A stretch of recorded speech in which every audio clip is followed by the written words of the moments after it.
right. So welcome, everyone.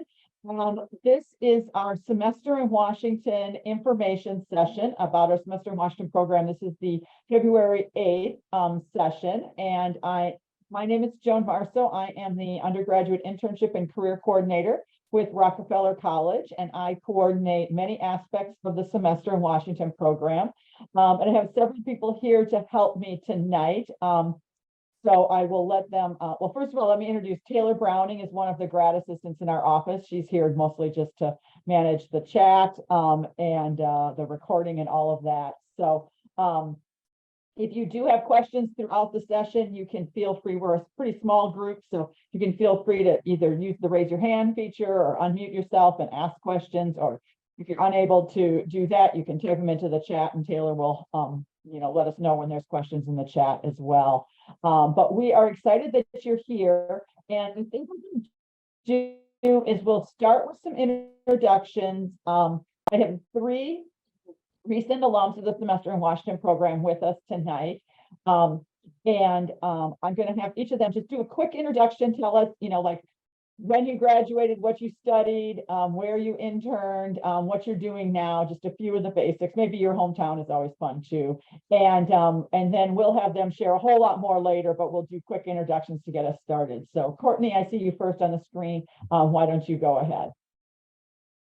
Sure. So hi, everyone. My name is Courtney. I graduated from UAlbany. I got my bachelor's in May of 2020, and I received my master's in last January. I did the semester in Washington program in the spring of 2020, and I interned for Congressman Tonko. Now I work for the state of New York. I work for the state budget on the energy team.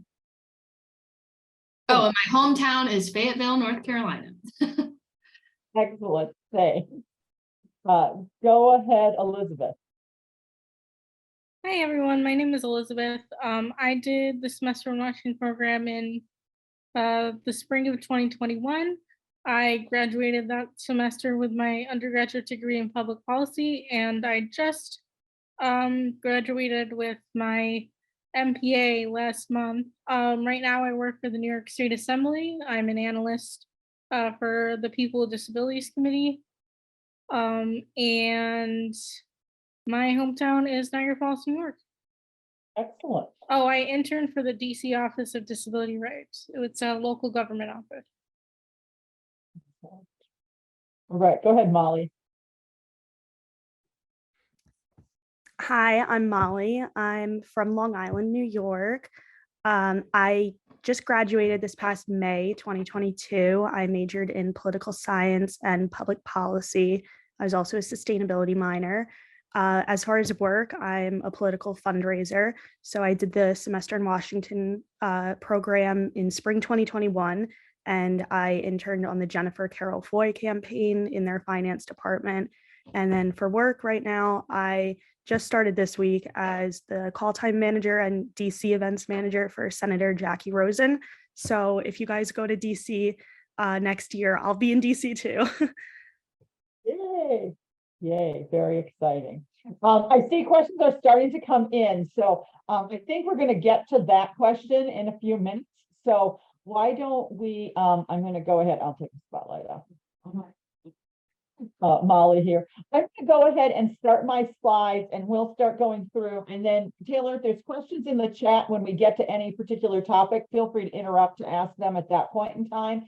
And then otherwise, any that don't get addressed throughout the course of the session, then I will, we'll have time for more questions at the end. So let's go ahead. Like I said, I'm going to share my screen. I do have a PowerPoint here, and it's on the wrong slide. This will just kind of guide us through the session. I'm going to, give you a little overview on each of kind of the areas, and then I'm going to stop talking and spotlight our alums again to give a little more detail about their experience in each of these areas. But this is just some pictures of some of the people from the last few years.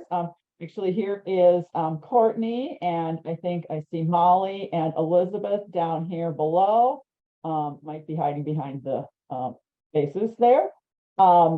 And there might be more pictures of them on some of the other screens as well. So, but this is, like I said, some of the students from the program from the last few years. And while we have three fabulous women with us tonight, I will tell you that it is not a women-only program. We have wonderful men in the program too. So if you're a guy sitting on this session, don't worry. It's just none of them were available for the info session tonight. So they interned. We typically have 15 to 20 students in the program each spring. We're currently doing the program spring semester only. We'll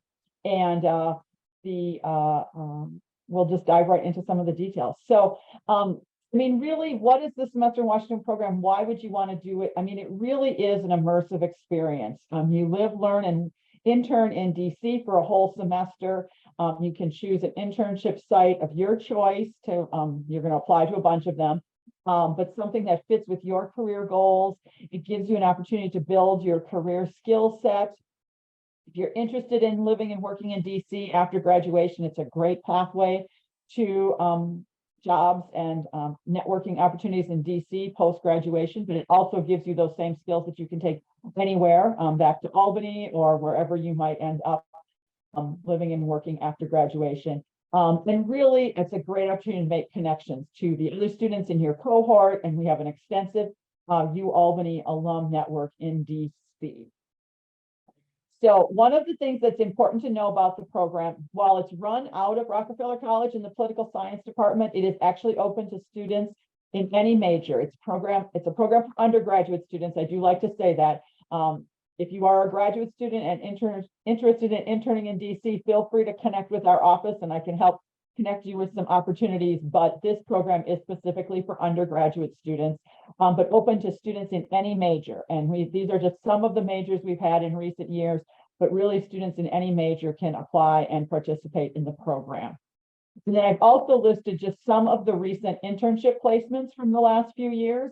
You might see some of them there that these guys were just mentioning, really a wide range of opportunities from legislative offices, federal government agencies, the White House, the Smithsonian, the Supreme Court, nonprofit organizations, embassies, local government, security agencies, and really endless campaign involvement, just endless opportunities. So what I'm going to do now is actually stop sharing and have these guys share a little bit more about their actual internship experiences. Remind us where you interned and just tell us about some of the things you did and learned. What was the most interesting things about your internship? And I don't care. You can decide who wants to go first. We can just go in the same order, I guess. Okay. All right. So I interned for Congressman Tonko. He's the Albany congressman. I interned with him because I wanted to learn more about energy policy at the federal level. So that is why I picked his office. I did a lot of research and memo writing, a lot of constituent outreach kind of stuff.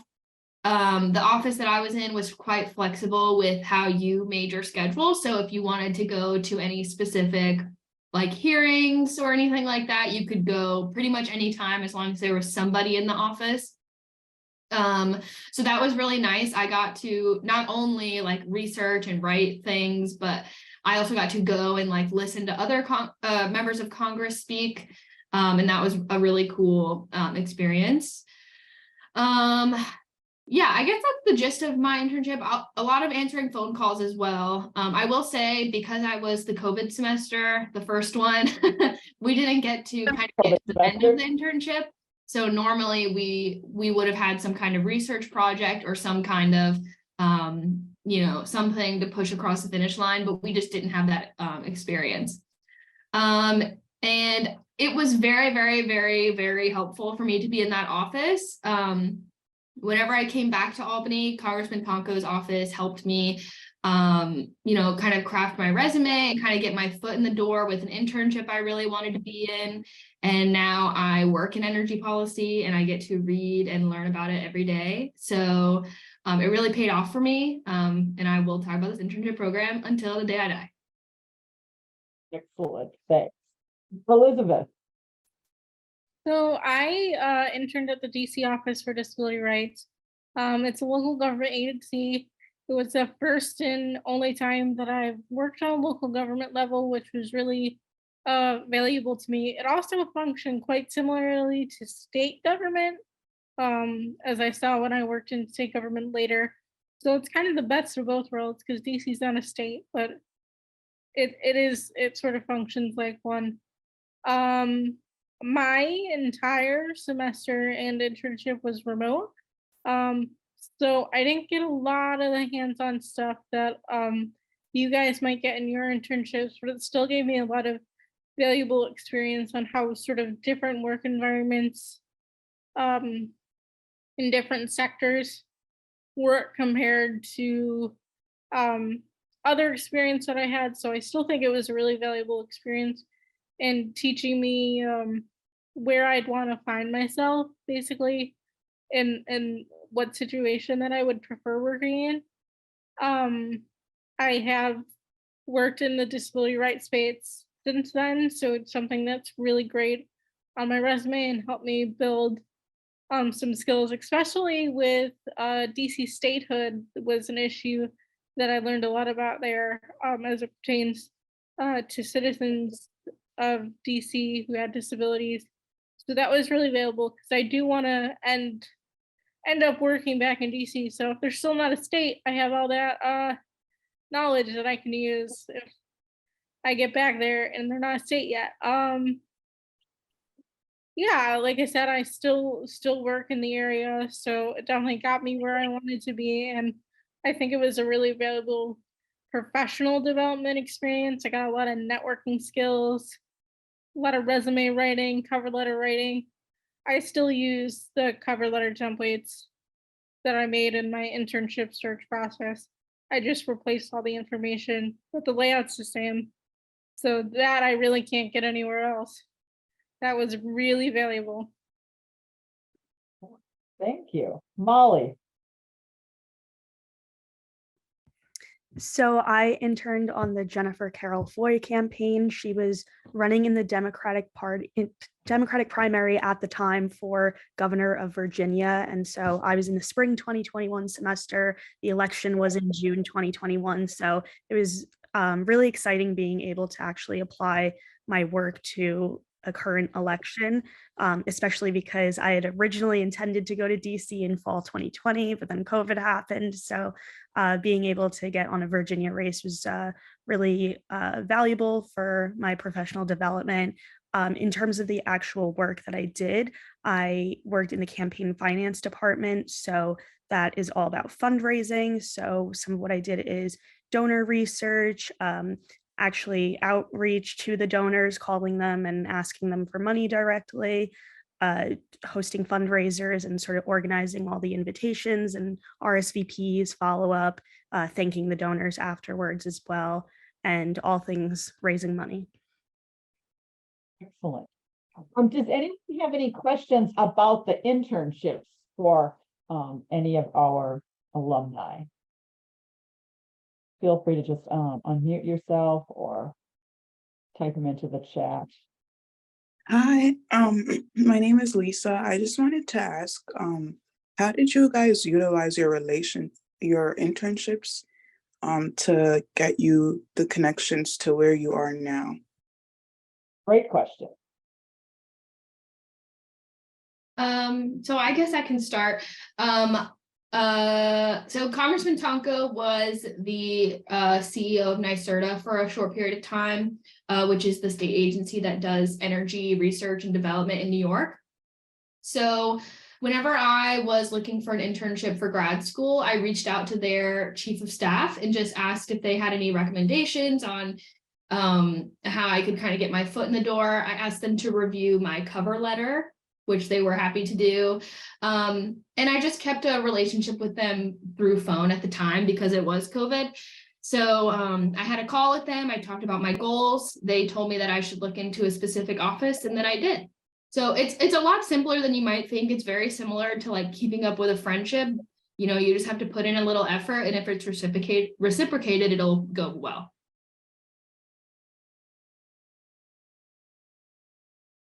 With my internship, my supervisor was the director of the agency. It was a pretty small agency.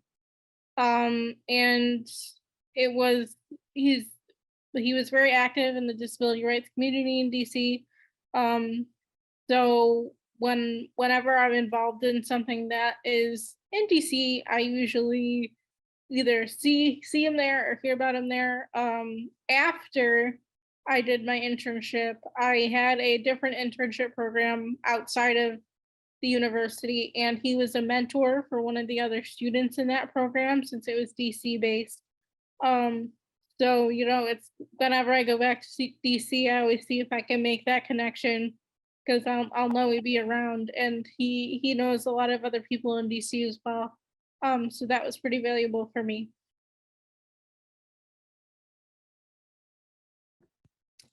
So for me, the world of campaign finance is very, very small. So if I could give any advice to you guys going into your future career, whether it's campaigning or government, just make sure that you maintain the relationships that you build through each of your experiences.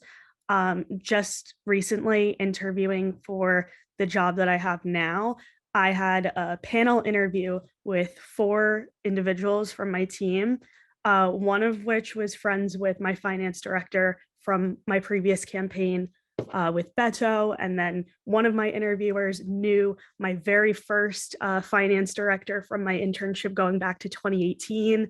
And then another person knew my boss from Jennifer Carroll Foy's campaign, the one that I did in DC. So everybody on that panel had sort of already known who I was through their connections. So I think what helped me get my job now is that I had those validators from my past experiences. I sort of wasn't a stranger. So my biggest tip for all of you is just make sure that every experience you have at least one person that you can turn to for a reference, somebody to give you some advice, help you out with your career path, and just make sure that you maintain those relationships, even if you're just checking in. Don't be a stranger, even when you're not working with them every day. Great. And I will say that we do, as part of the semester in Washington preparation, and then during your time in DC, we do lots of training and tips for you on networking too, because we want you to make the most out of this experience. So if you're a little nervous about networking, don't worry, you won't be by the end. You're in Washington, because you'll have lots of practice. Any other questions about internships before we go on to the rest of the presentation? All right, I'm going to go ahead and pop my slides back up again. And so let's talk about program eligibility. So right now we are recruiting for the spring 2024 program. Like I said, we're currently offering the program in the spring semester each year. It's open to students in any major, as I mentioned. You need to be a junior or a senior when you're in DC, and that's defined by a minimum of 56 credits. So you're actually applying a year ahead. So if you're a sophomore or a junior now, you should be a junior or a senior by next spring. So that's really the point in time where you'll want to be applying. We do have students, sometimes we have first year students who join us for the info sessions. That's great. We love for you to get this information right away. But like I said, it's junior or senior status by credits when you're in DC. So just back up 1 year, and that's when you want to apply. Who are we looking for? The strongest candidates really are motivated self-starters. We're looking for strong academic and communication skills. Someone asked about GPA. We do not have a set GPA cutoff. We are definitely looking for students with strong academic skills because it is a challenging program, and interning full time and taking 1 or 2 for level classes while you're doing that and adjusting to a new city and trying to enjoy DC is challenging. So we are looking for students with strong academic background, but there is no specific GPA cutoff. We're looking for students with strong communication skills, verbal communication skills, particularly written communication skills. And really the biggest reason for that is most of the internships in DC, these guys all talked about, a lot, well, maybe not the finance person so much, but the other people did a fair amount of writing in their internships. So those strong writing and communication skills are what the internship employers in DC are looking for. So that's what we're trying to select students that we know have the qualifications to do well in to secure an internship and then succeed in an internship. We're also looking for students with clear career goals. And again, you don't have to know exactly what you're going to do. I did not plan this, but we have 3 people here who all knew what they wanted to do, found an internship in exactly their field, and have moved on and are continuing to work in that field. That is not the case for everybody. You don't have to be quite that sure of your career goals, but we're looking for students who have some sense of the direction they want to go. This isn't a first internship, find out what you want to do in the world kind of experience. This is really for people who are a little bit further along in that kind of process. An interest in public service. We talk about that. It's open to students in any major, but the reality is, and these guys will probably attest to it, everything in DC kind of revolves around public service, federal government, making policy, enforcing policy, implementing policy, arguing about policy, lobbying for policy. I often joke that even the people in McDonald's probably are, talking about policy.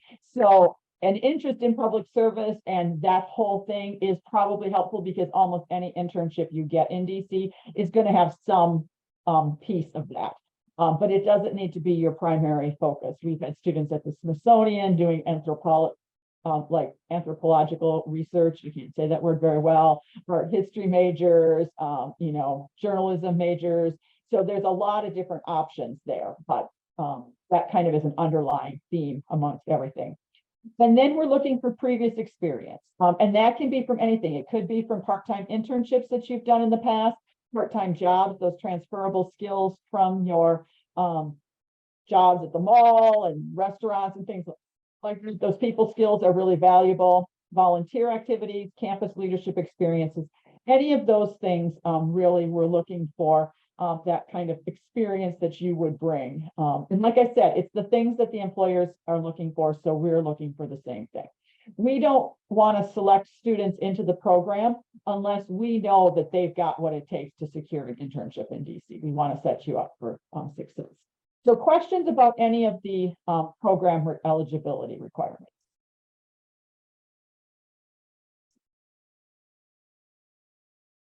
All right. So let's talk a little bit about the program. So the program is an academic and an internship program. The internship itself is worth 9 credits. So you'll be interning full-time Monday through Thursday. So basically 8 to 5, 9 to 5, whatever your office hours are, Monday through Thursday. And you'll do about 400 hours of interning over the course of the semester. And you'll earn 9 credits for the internship itself. Then the semester before you go, I'm going to back up. You take a 1 credit semester in Washington preparation seminar. It's an 8-week 2 class in the fall. So it starts in October.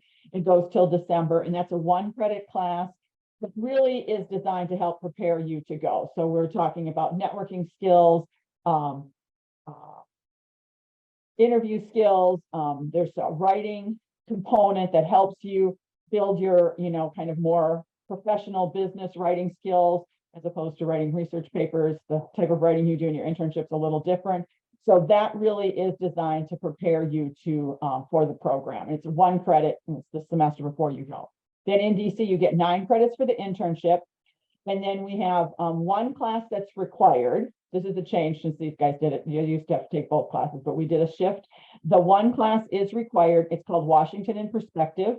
And that is a 3 credit class where it's really interdisciplinary. It's designed to study the history of DC, the neighborhoods, the museums, the monuments.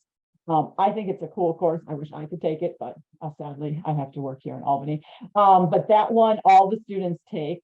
And then the second course is now an optional course, and it's an upper level writing course that really is all about studying policy issues through the lens of Washington, D.C. Both the classes have a lot of guest speakers and site visits. Unfortunately, the year that Elizabeth and Molly were there, they did a lot more Zoom visits, but we're back to a lot more in person now, which is very exciting. But that one does involve a multi-draft research paper on a topic of your choosing. So depending upon what your academic background is, you can do that. So that's a 3-credit class also. So you can take that second course in DC, or if there is a course you need for your major or to finish your degree that is online, or an independent study back in Albany, you can take that as your second course, or some students choose to just take the 12 credits while they're in DC. So you'll earn 12 to 15 credits while you're in DC, plus the 1 additional credit the semester before. So let me stop sharing and have these guys tell us a little bit about what were your favorite parts about the classes, favorite speakers, favorite site visits, Courtney, virtual visits for the other 2. What did you learn? What was most interesting to you about the classes? Yeah, I mean, on it, obviously the coolest part were the field trips. It's just really fun. Like, you make friends with all the people in your cohort, for the most part. And, it's fun to explore the city with somebody who knows the city well, and you get to learn about it. I personally don't remember a lot about the speakers who came. A lot of the speaker portion of my class was on Zoom during the pandemic, and I feel like those classes kind of blur together. But I will say about the writing intensive course, and about the coursework in general, I thought it was there were really reasonable expectations. There's an understanding that you're in basically a full-time job while you're there. And it's really fun to do the work and be with people who are all doing the same thing as you. So it doesn't feel so alienating as sometimes, working full time and going to school can feel. So it's nice to be with your cohort. And honestly, I think it was one of the most enjoyable semesters of my college career, just because it was new and exciting and just really fun all around. I really loved learning about DC because I know I'm from Niagara Falls, New York. I would have never learned about DC in that way on my own. And because I learned so much about DC and was able to explore it and appreciate it, I want to go back there. And I have all these like little fun facts, I guess, about DC. They're not all that fun, but I like know some of the neighborhoods and I know how to get around there now. So it's not like, even though I haven't been there in a couple years and I didn't live there for very long, I'm not going to be moving to a completely different place. And I know I want to end up there eventually. So it's something that I can look back on fondly and say, like, I really like that city that I lived in. There was a lot of great and interesting and unique things about it. Because you learn a lot about the history of DC and how it was formed, and it is a unique part of the US because, like I said, it's not a state, it's a city that kind of functions like a state, and it has a lot of very unique history in that sense. So I enjoyed learning about that. Similar to Courtney, all the Zoom stuff, don't really remember a lot of it, but I do remember the stuff I learned about DC. And we didn't really go on field trips, but we went outside on our own a lot. All the museums and stuff were closed, so anything that we were doing, like we went to like the outdoor monuments, stuff like that. So we did spend a lot of time in the city, even though it was remote. So that I'll look back fondly on. I was a really big fan of the Washington in Perspective course. So part of my sustainability minor, even though it wasn't in my career interest, I was always really interested in urban studies and urban planning. And I think that Washington in Perspective course really applied to like that side of what I'm interested in. One thing that you'll know when you take that class is that every aspect of the planning in DC is so intentional, and that makes it a really interesting place to study. It's unique and it's not like any other place in the US. So that part of the course I really enjoyed. I know that we had a speaker from, I believe it was the Washington Planning Commission, something like that. I think she came and spoke to us twice actually that semester. I really enjoyed those seminars.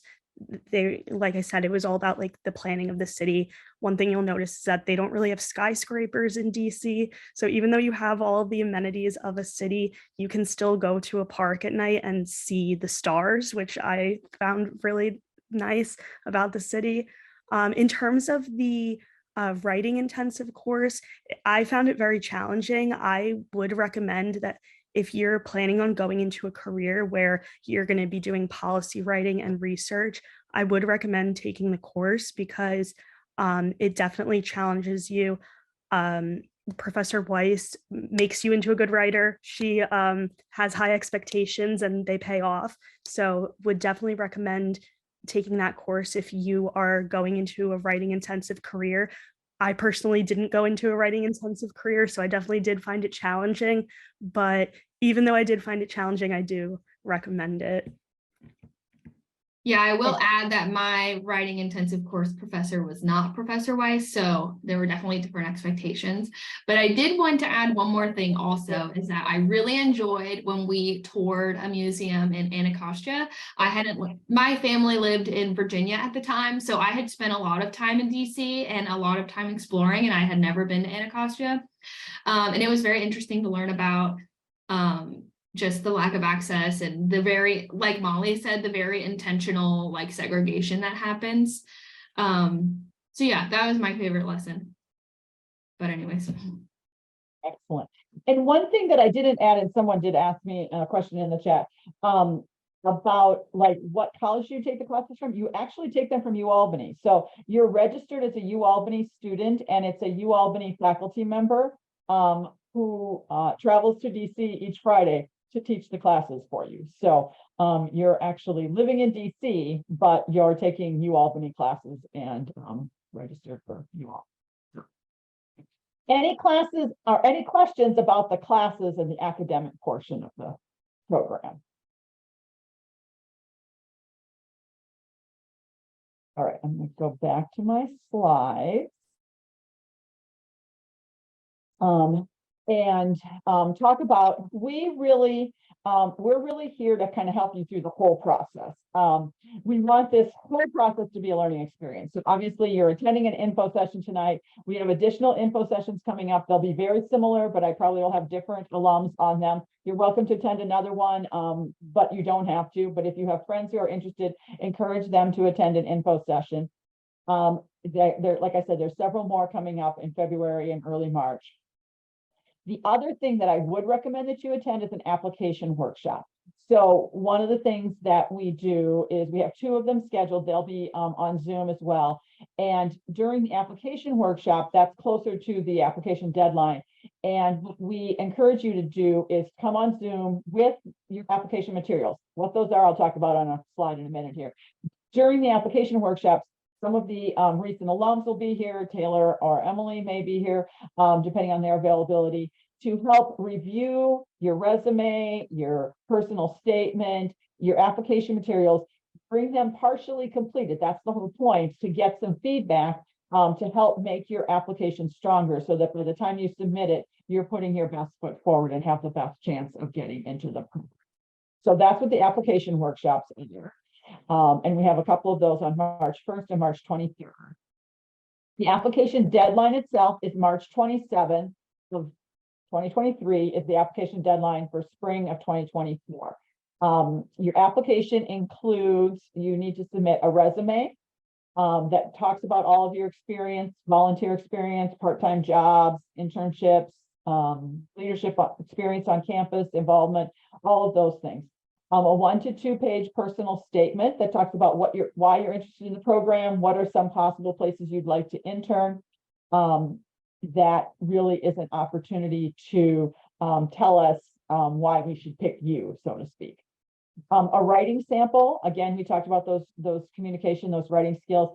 That's a research paper. We really are looking for a research paper. We want to see your research skills, your analytical skills, and your writing skills. Don't write a new paper. Use a paper that you did well on in class. We don't expect people to write a new paper. But if you did get feedback from the instructor, you're welcome to make some improvements to the paper before you submit it as well. But that's what we're looking for there in terms of a writing sample. and then unofficial transcripts from you, and then any other colleges that you attended. You don't have to pay for official ones, just unofficial ones. You can download it from my UAlbany, your Albany one. And then if you are a transfer student and went to any other colleges, if you went a semester or more, if you took one class at your local community college in the summer, we don't need that. If you did college classes while you were in high school, we don't need that. But if you did a whole semester or more at another college prior to coming to UAlbany, then we do need those transcripts as well. So those 4 things all get submitted on Handshake. And we'll send us a follow-up. You probably already saw it, but there is an application materials information sheet that gives more detail about each of these things. And we will send that tomorrow as a follow-up to anyone who is here tonight in case you don't have it already. So there'll be more details about those things and the actual job number on Handshake and how to submit all of those things. And then the last thing that you need is 2 confidential reference forms. And those will be emailed directly to our office. There is a fillable form that again we'll send you, and it's available in Handshake as well, where the job is posted in Handshake. All these materials are also there. And you need to get 2 references. And it's a form where they, kind of check some boxes and then write a paragraph or 2 at the end. So it doesn't have to be a formal letter or anything like that. We try to make it easy for your reference writers. At least one of them needs to be a UAlbany faculty member. And then the other one can be another faculty member. It could be a supervisor from a job or an internship. It could be an advisor, an academic advisor, an advisor from an organization, or somebody who knows you well and can speak to your either academic or career skills. So, questions about the application materials? Joan, there's a question in the chat. The student just wants to know if they can have more than 2 people submit references. Yes, if you want to submit an additional reference, that's perfectly fine. And then we will interview applicants. We'll do a pre-screening and interview some of the applicants, the top candidates, at the beginning of April, and then you'll be notified by April 20th if you're accepted in the program or not. So you'll know before the end of the semester. So any questions about this? So this is the first step. It's really 2 steps. You apply to the semester in Washington program, and then your exception to the program. Then I'll go on to the next page. Then the next step is applying to internships in DC. So questions about this step, this first step?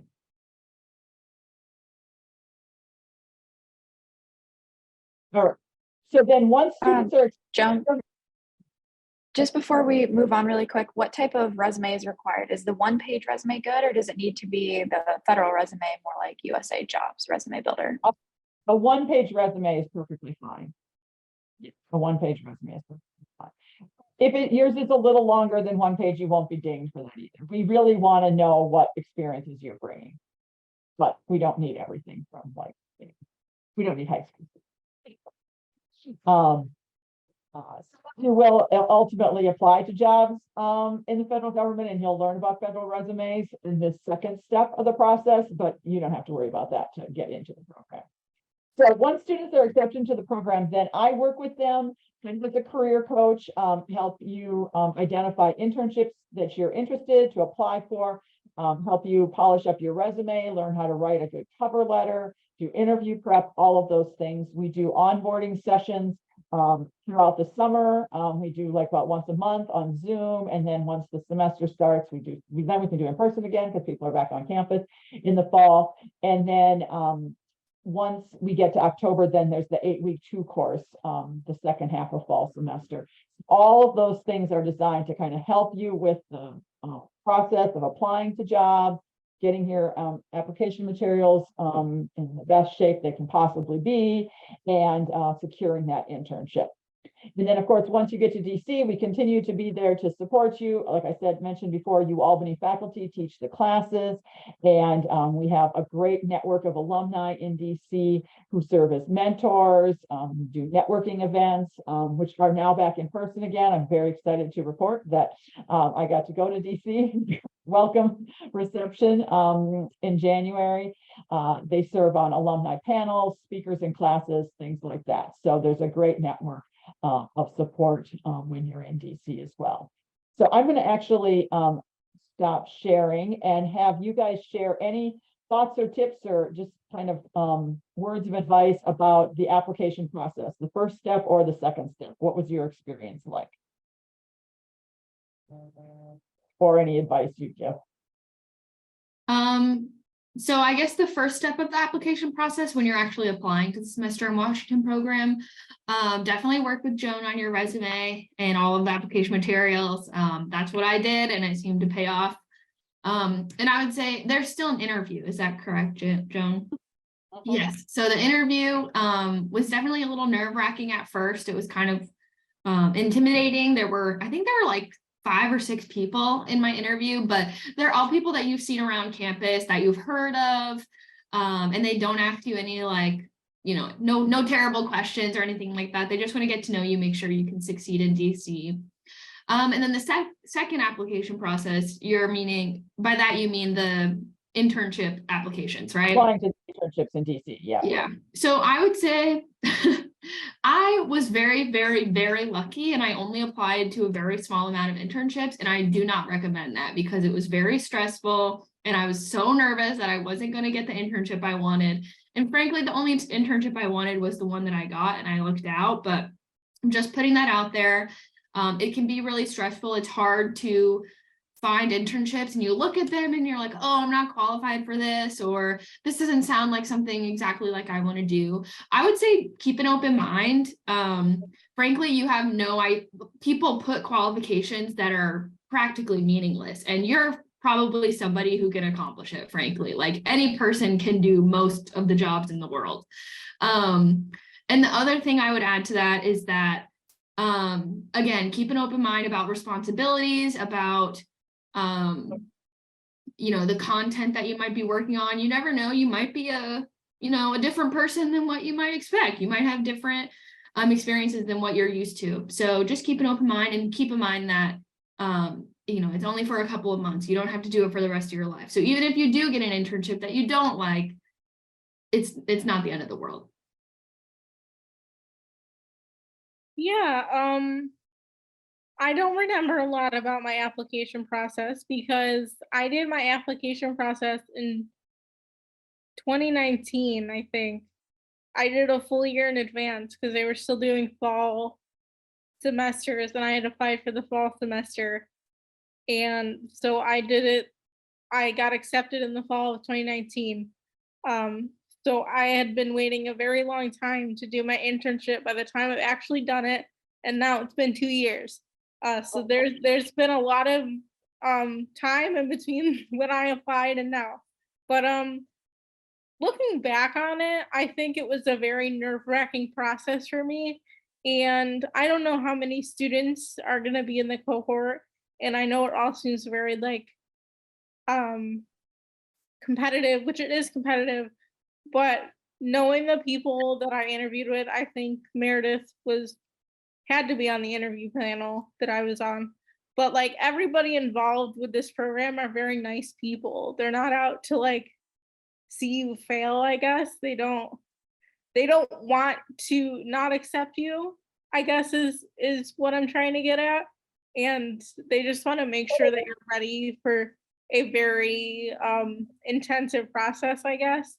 So that's like, I know you're stressed, but they're all very nice. And if you try your hardest, and I'm sure, I'm not going to say that you'll get in because I don't want to be held to that liability, but I was incredibly nervous and it ended up good for me. So I would just say, don't be as nervous as you are, because it'll end up okay no matter what happens. Another thing I can say as a person that has an MPA and is like a full-time job, it'll be okay. For internships, I think a lot of people in my cohort had a really hard time finding internships my year. So I just applied to as many as possible. It sounds like a lot when I say as many as possible, but you get like a cover letter and you put all your information in it, and you just have to tweak it a little bit for each position you're applying to. It's like, I would say work on a good cover letter, like don't send the same one every time, but it'll end up being quicker the more time you put into it. So I wouldn't be afraid of that. And I'm sure it's a lot easier to find internships now. I would hope it is. But it does become like a very like second nature process, I guess. And it's still very helpful to me now. Like the cover letter thing, probably the biggest thing that I got out of this internship program is how to write a cover letter. And people are still telling me like your cover letter was very good. And we don't need a writing sample because your cover letter was great. Like when I was looking for full-time jobs after I graduated with my MPA, that's what people say about it because I learned it for this program. So that would be my advice.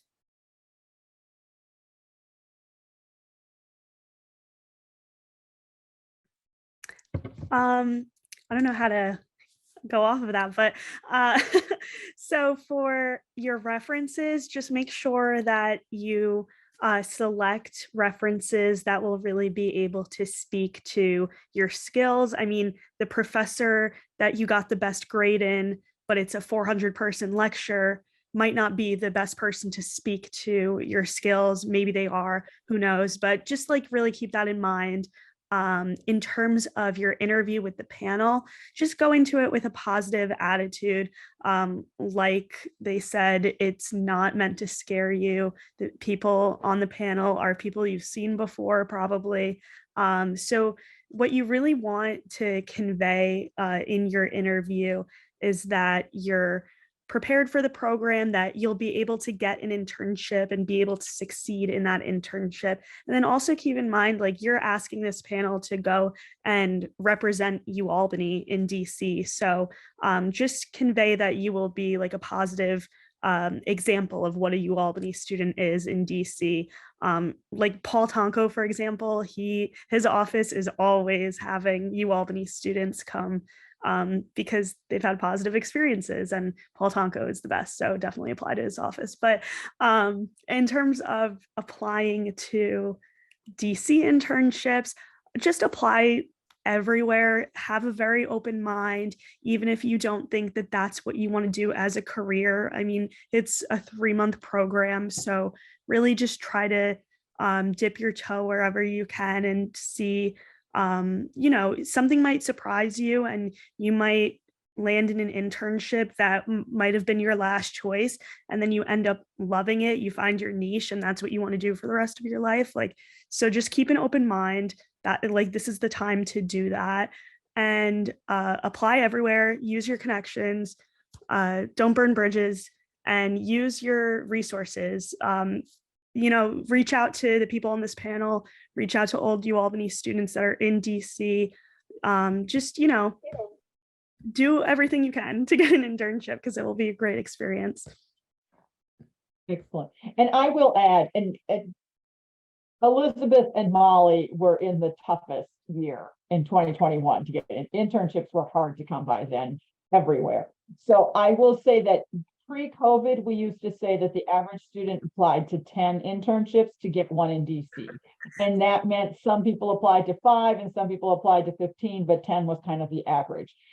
Molly, do you want to tell them what your number was? Because it's a really high number. It was more than 40. She has the record. I don't think anyone has ever applied to more than that.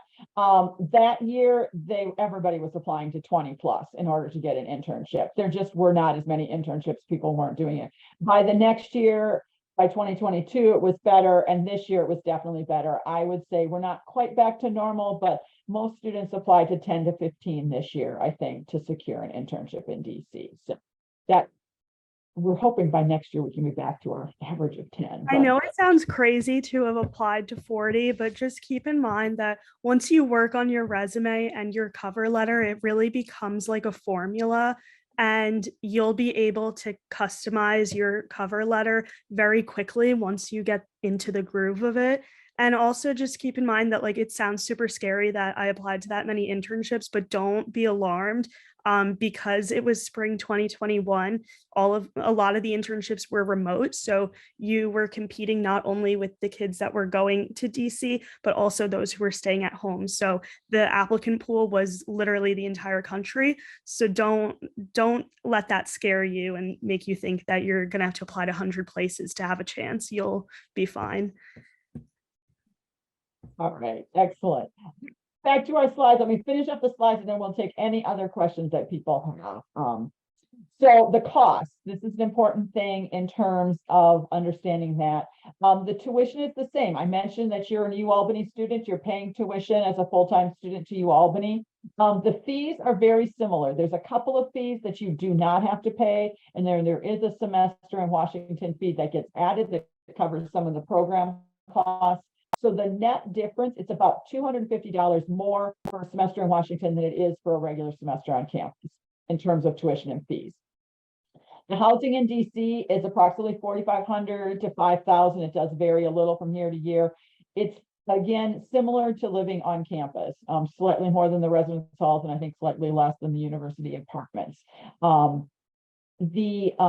Commuting, we usually tell students budget $300 to $500 for the semester for the metro to get to and from your internships and around the city. Transportation to DC and back home again, you're responsible to get yourself to DC at the beginning of the semester and home at the end of the semester. And if you choose to come home on a weekend, most students don't very much, maybe once for a holiday or something, but you're responsible for that. Professional attire, and that's something that you can be planning ahead and getting things from Purple Threads and asking for birthday presents, suits for birthday presents from now until you go to DC. The good news is the books cost is basically nothing because they're still reading, but it gets posted on Blackboard because there's not really a book that covers these topics. And then obviously your food and miscellaneous expenses, just like if you wherever you live. But things are a little more expensive in DC. I always tell students kind of budget, whatever you pay for shampoo in Albany, you might pay about 1.5 times that much in DC. So that's something to keep in mind. The good news is that most financial aid, I will qualify that, most financial aid that you get in a regular semester does also apply to the semester in Washington. And we do have some additional semester in Washington scholarships that you can apply for once you're accepted into the program to cover some additional costs. They're not huge, but there definitely is some scholarships available. And then we do spend some time in the 8-week 2 course talking about budgeting and how to, be smart about your money when you're in DC. So questions about the costs or anything any of the alums want to add if you have any quick thoughts on that. I would maybe just say one thing, which is if you're applying a year in advance, you have a year to save. And that is exactly what I did. I worked my butt off the year before I went to DC, and I had a good amount of savings to help offset some of the costs of just having fun in DC. And I didn't, and I was going to say the groceries and stuff definitely add up. So just, prepare for the worst. And then, if it's better than what you expected, then yay. But also you would rather be surprised in a good way than surprised in a bad way.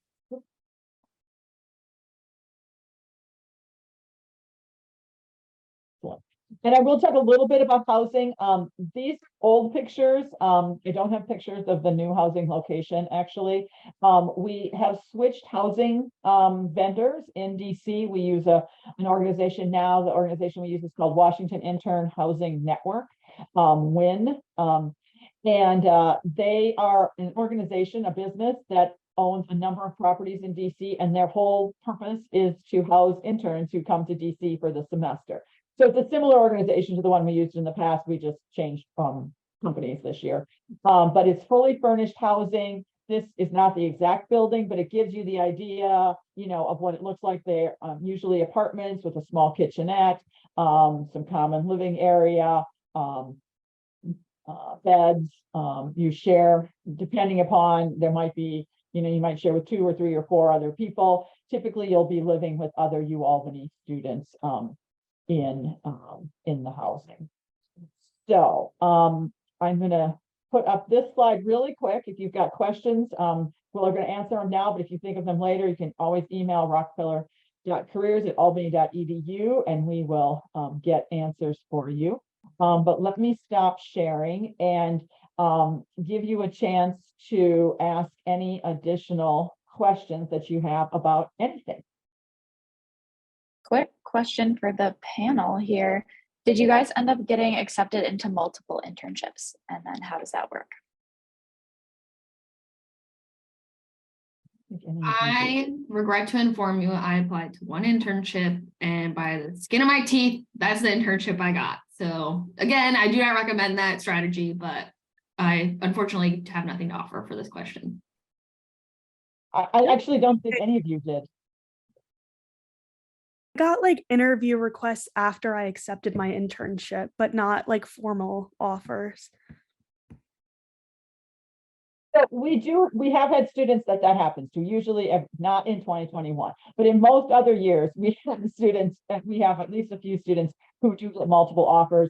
And that's part of my job as a career coach. I help walk you through that. It depends upon the situation. Sometimes you've got one offer, another interview pending, or you get two offers, and sometimes you have to give an answer to one. And I'll help you negotiate that whole process. But that's a really important like job hunting skill to learn because it's going to happen again in the future when you're looking for jobs down the road. So we help you through that process as well. Other questions?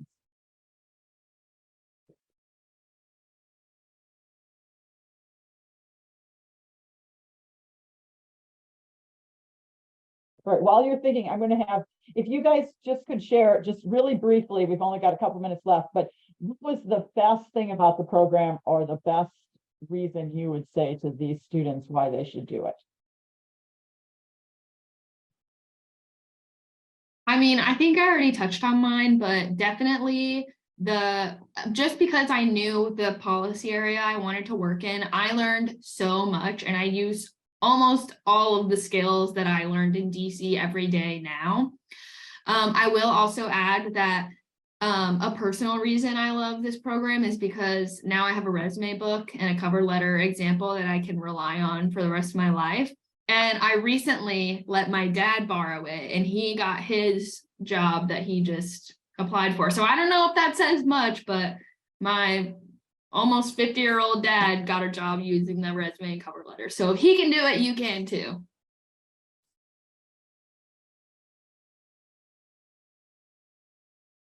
I really loved living in DC. Like I love DC. Like I know I've said that a lot, but I mean, I guess if you're from New York City, it might not be that interesting to you. It is a big city. Definitely different from New York City. But I love the metro. I love having public transit options. We lived right by a bunch of stuff. We didn't have to, we could walk down the street and do whatever we wanted. Not whatever, but there was stuff to do. And that's not something that you sort of get here in Albany. You got to take the bus places and stuff. But I love DC. I want to go back there. And there's really not like, DC is a very interesting and unique city that I think it's very, it has like its own, I know every city has its own neighborhoods, but it's very distinct, I guess, because there's like the touristy part and then there's actual DC and you get like the best of both worlds. But yeah, I love DC. I love living there and I wish I could go back right now. But I'm here for a little bit because I can't afford to live in DC right now.